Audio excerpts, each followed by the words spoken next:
lang kami mga kapatid. It's almost midnight po dito sa Marikina City at napupuno na po ng mga supporters nila Maan at Marcy Teodoro. Itong labas po ng canvassing area. Dito po yan sa Teatro Marikina.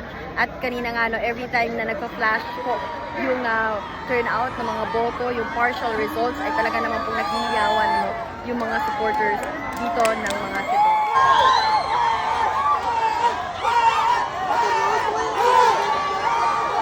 Yun nga lang, merong COMELEC order na sinususpindi po yung proklamasyon sakaling si Marcy Teodoro po ang manalo, kinatawan o representative na unang distrito ng Marikina. Kaugnay pa rin nga po yan ng kanyang disqualification case o yung kinakansila, yung kanyang COC, yung Certificate of Candidacy, at mananatili po yung suspension nitong proklamasyon until further orders from the Commission.